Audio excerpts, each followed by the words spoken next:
Hello, and welcome back to the Diogenes Podcast. I'm your host, Christopher Willingham, and together we will chew our way through Wokistan in search of an honest man, or woman, or they, them. I'm just kidding. There's nothing honest about any of that. Today on the Diogenes Podcast, it gets personal. I'd like to share an essay from my 2024 book, The Disasters of Woke. This piece is entitled, La Vagina Cruzana. I open with 3 quotes. The boy crisis' primary cause is dad-deprived boys. Dad deprivation stems primarily from a lack of father involvement and secondarily from a devaluing of what a father contributes when he is involved. Warren Farrell, The Boy Crisis. The current plight of boys and young men is, in fact, a women's issue. Those boys are our sons. They are the people with whom our daughters will build a future. If our boys are in trouble, so are we all. In the war against boys, as in all wars, the first casualty is truth. Christina Hoff Sommers, The War Against Boys. A lot of feminists have this idea that career is fulfillment and that family is a distraction from that fulfillment. And a lot of men think of family as fulfillment and career is what they have to do in order to have a family. Karen Strawn in The Red Pill. In the fall of 2022, my 12-year-old son and I were having lunch at a locally owned Mexican restaurant not far from my art studio in East Hampton. In the course of conversation, my ever-curious young man began asking questions about reproduction and childbirth, a typical adolescent's healthy curiosity about sex and self. My wife and I were in our early 40s when we began trying for pregnancy. After many enjoyable but fruitless attempts, we learned that there were some serious biological obstacles. My wife had low ovarian reserve, and intrauterine insemination had been unsuccessful. Ultimately, this was discontinued since, as it was explained by the hospital, we were deemed unlikely to succeed, and repeated negative outcomes would have impacted their funding. We were devastated. Going forward, we made love for comfort, not conception, and lo and behold, the medically improbable occurred. The Mexican proverb for this is, todo acto de creación es un acto de amor. Every act of creation is an act of love. Soon we were parenting, which has been described by one Pulitzer Prize-winning mother as, quote-unquote, all joy and no fun, which is not really accurate so much as clever, and not so much clever as self-concerned. And as with so much self-concern these days, it relies on a strategic amnesia with regards to the choices we make and responsibilities we face as adults. So when my son inquired about how he came into the world, I had much to say to him about our, mostly my wife's, brave and determined efforts, especially during the delivery, which I had the privilege of witnessing in all my gawping ineffectuality. All things considered, she had as quick and uncomplicated a labor as could be wished. Although the epidural took effect too late after the inducement, our son was delivered safely in about an hour and a half. I described all of this to him as we sat in our high-backed booth in the Mexican restaurant.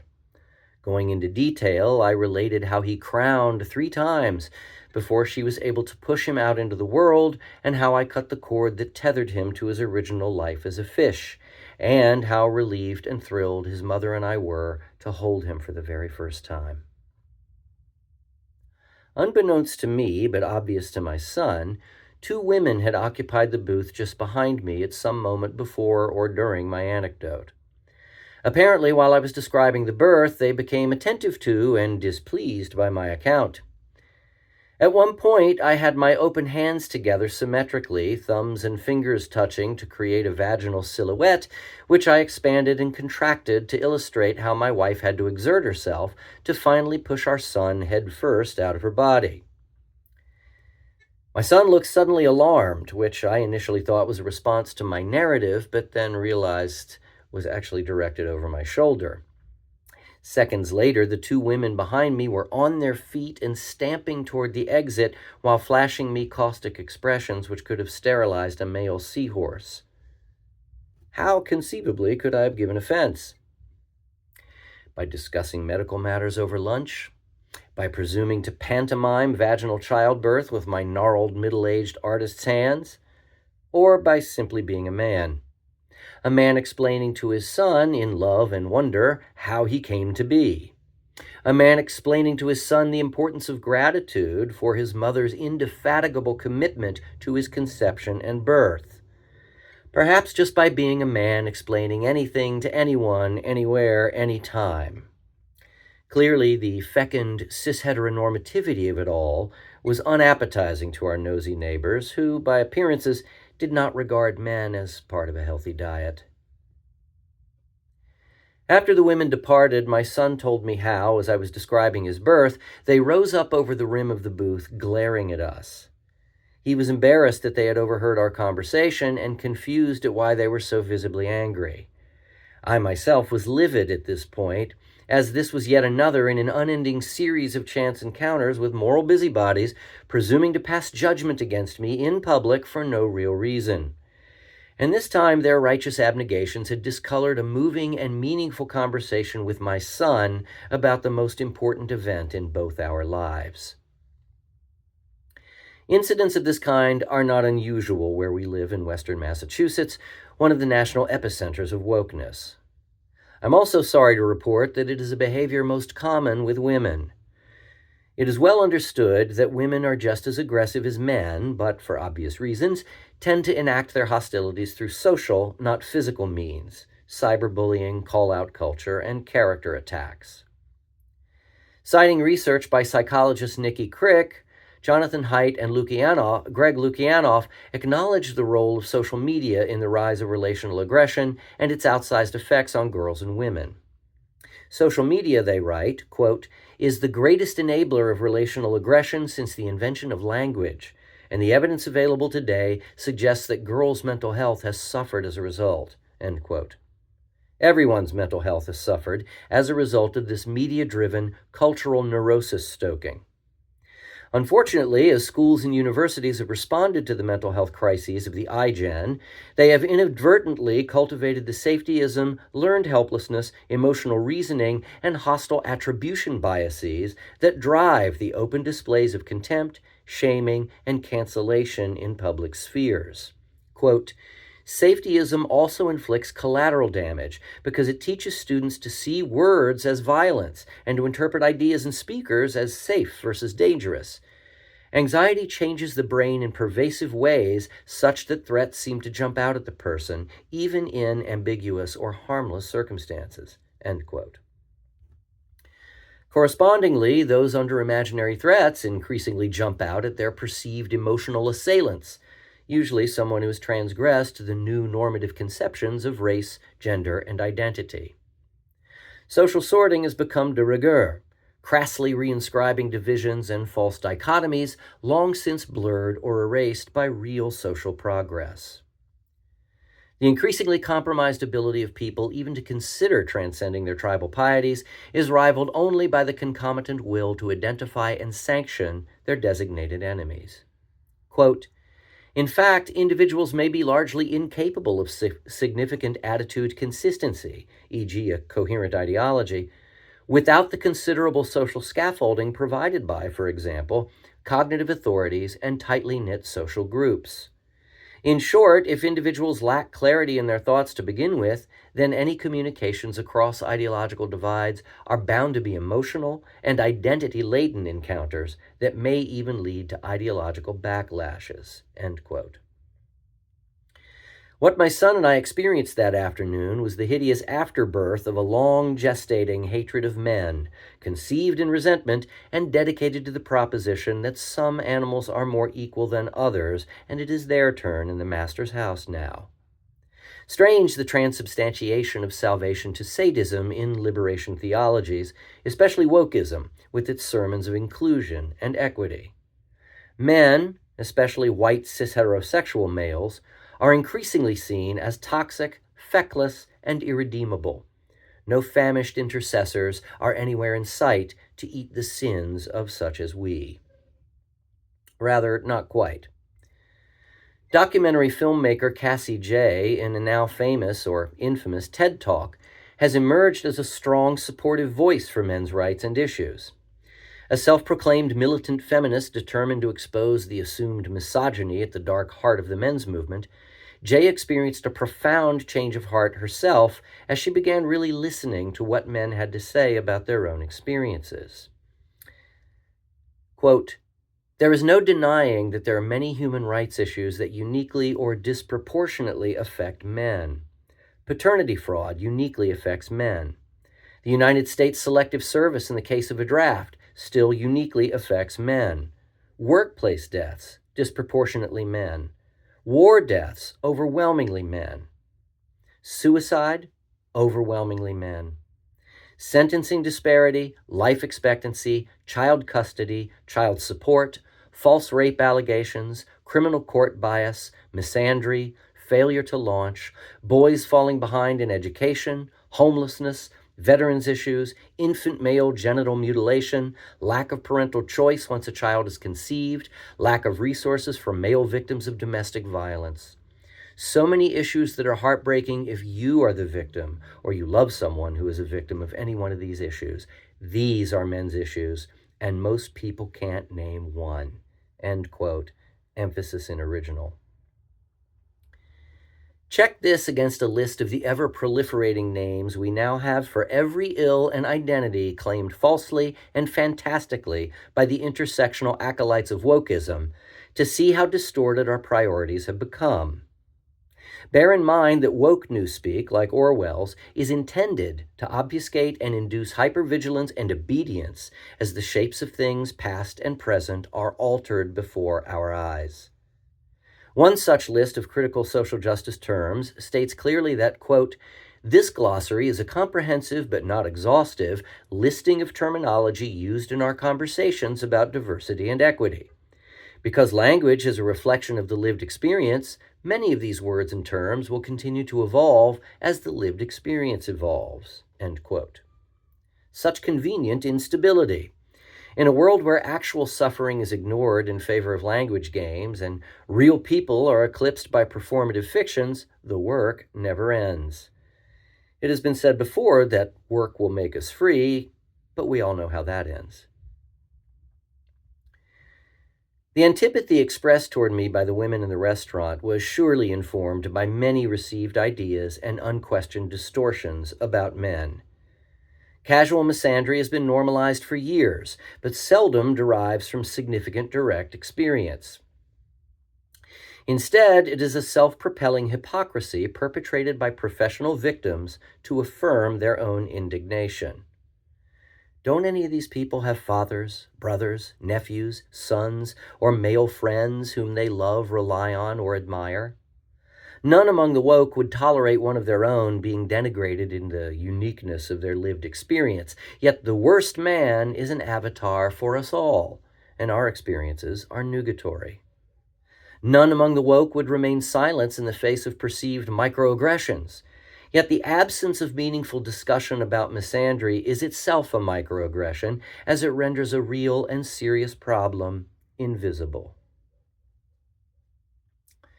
The unapologetic will to pathologize men, even in their most benevolent and nurturing engagement as husbands and fathers, is perhaps the most telling indicator of the contempt for the male sex consecrated by the woke. In a 2009 article in The Guardian, one of the world's leading obstetricians, a man of course, claims that a father who is present during a woman's childbirth could very well cause her delivery to be longer, more complicated, and more painful. My poor wife! If I had not been present, her 90-minute labor could have been reduced to the length of a smoke break. Time's up, sweetheart. Now get back in the kitchen. Sensing the father's anxiety, it is supposed, may induce so much stress in the mother as to necessitate a cesarean delivery and can have long-term traumatic effects. Quote, "Men witnessing childbirth can ruin the sexual attraction between a couple and lead to them becoming just good friends and then getting divorced. Some men end up suffering from a widely unrecognized male equivalent of postnatal depression," he added. Others end up playing golf or computer games or even walking out and never returning as they try to avoid their new reality. A few end up with schizophrenia or other mental disorders, he said, end quote. And my son and I ended up in a mid-tier Mexican restaurant getting glared at by maenads. Along with this cartoonish reduction of masculinity, this childbirth specialist baldly declares that, quote, the ideal birth environment involves no men in general, end quote, and that birth just is, quote, easier and faster, end quote, without men around, especially husbands and doctors, he said. An exhortation to separate mothers and fathers during the culminating moment of their most profound, intimate commitment to each other and to their child. If I were a conservative, I might interpret this as an attack on family values. An exhortation to exclude qualified doctors on the basis of their sex. If I were woke, I might identify this as phobic. Since I'm a liberal, I'll just go ahead and say it's both. If men aren't supposed to be present for, or in my case, even talk about childbirth, then women now aren't supposed to attempt or even think about it. Writer and co-host of the Feminine Chaos podcast, Kat Rosenfield, observes that the American left has lost its moral purchase on the issue of abortion, shifting radically from the sensible rhetoric of safe, legal, and rare to a stigmatizing of pregnancy itself.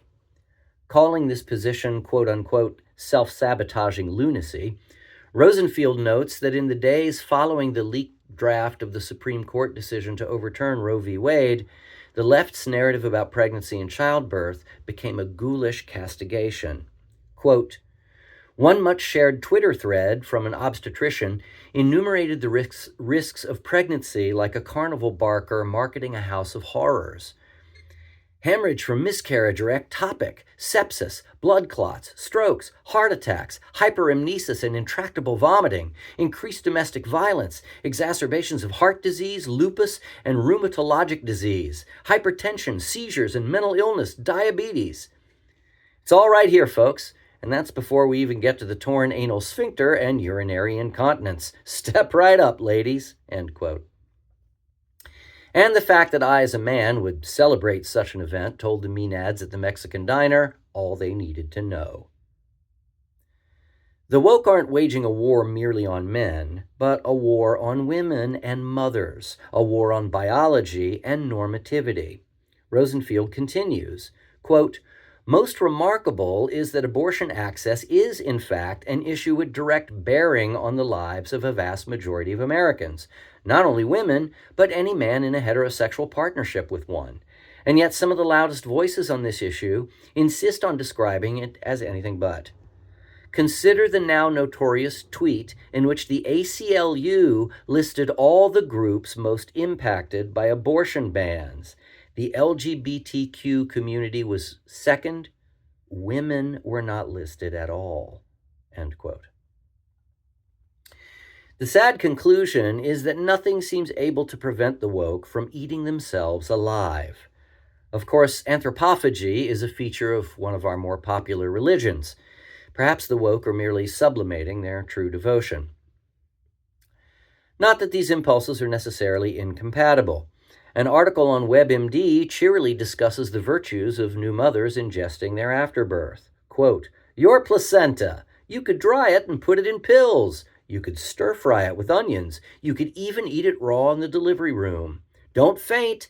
The act of eating the placenta after you give birth, called placentophagy, isn't just something animals do. Human moms do it too, including tribal women and glamorous celebrities, end quote. Glamorous and tribal. Sounds woke to me. And speaking of flashy savages, the Aztecs had a goddess, Tlazolteotl, who was the deity of vice and purification, lust and refuse. Her name literally means sacred shit. The patroness of adulterers, she also performed a redemptive function in the afterlife, cleansing the souls of those who confess their misdeeds by eating their filth. So there is a precedent, after all, BIPOC and female no less, for eating the sins of those who transgress the social codes of the woke. Perhaps that's how I should have responded to the angry decampers from the booth next door at the Mexican restaurant. Hey ladies, eat me! Which brings me back to Vagina Cruzana, the eatery where my son and I inadvertently steeped ourselves in the guilt and gore of childbirth and the inexpungible sin of masculinity. Interestingly, if my rudimentary Spanish translation holds, Vagina Cruzana is Lady of the True Cross.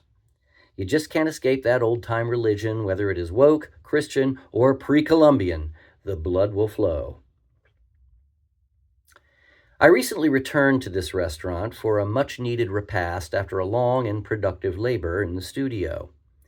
During my final bite of what would be my last supper there, I champed down on something hard in the folded pocket of my tortilla, and no, I don't think it's because they were glad to see me. It was a pebble about the size of my pinky fingernail. Bringing the offending mineral to the counter, I showed it to one of the cooks, who laughed at me and proceeded to parade the lump before the others behind the line. When I vocalized my irritation at this response, another cook stepped forward and told me that she only laughed at me because she doesn't speak English. I asked him why this required translation and wondered in what language rocks taste best. I also told him that when a customer is served inedible or contaminated food, the first response should be an apology, followed quickly by a refund. He smirked and demurred, saying that the beans sometimes come like that and there's nothing they can do about it. Well, adios, muchachas. So much for the lunch specials, and so much for the truly cross ladies. As with most offerings on the woke menu, all of this was just too hard to swallow. Remember, if you enjoy the content here on the Diogenes podcast, please like and subscribe and tell your friends to join the pack. Share your thoughts in the comments section, but do so respectfully. We believe in free speech here on the Diogenes podcast, but slurs are not arguments, and trolling is not a meaningful contribution to discourse. Besides, that's my fucking job. Until next time, I'm Chris. Thanks for joining me.